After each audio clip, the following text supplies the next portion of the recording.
Добар ден, благодарам за ова можност нешто да спомнеме за оваа точка од претпоставената БРТ рута. Се наоѓаме во паркот во Ново Лисиче, за некои познати како Рајска градина или паркот Лисиче. Тука е предвидено да биде последната постојка, депото и сервисниот центар за БРТ.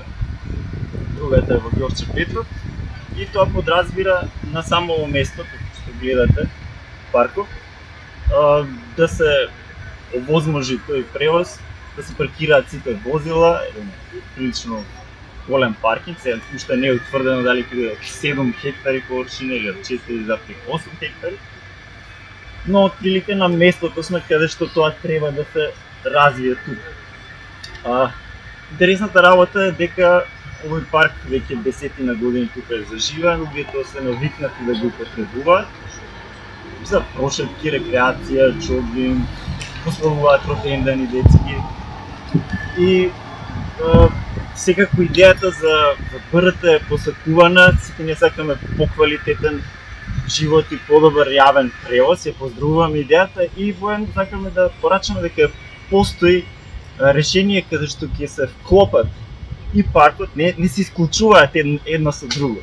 Туку постои win-win решение каде што може да ги вклопиме и самата последна постојка депо и сервисен центар на БРТ и да постои парк.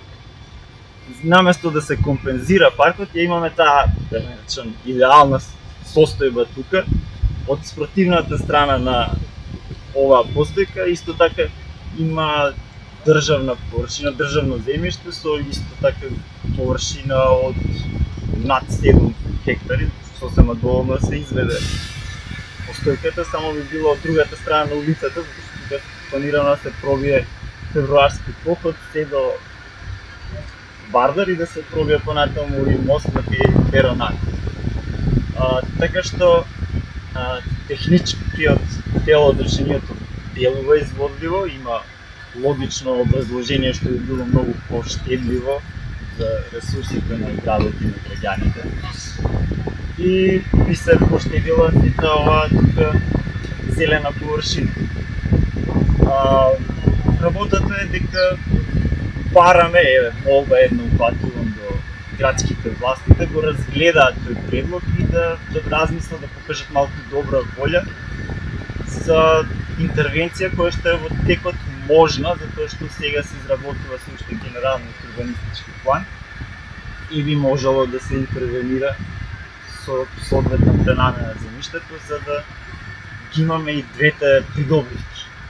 И квалитетен јавен превоз, а и парк што ќе продолжи да се развива во наредните години и граѓаните од град Скопје ќе почнат ќе продолжат да го употребуваат како што се веќе навикнати. Инаку втора по големина ваква зелена површина парковски обликувана по градскиот парк. Ако не ја смитаме Гази вода, затоа што таа се смета за парк шума, како што е и водно парк.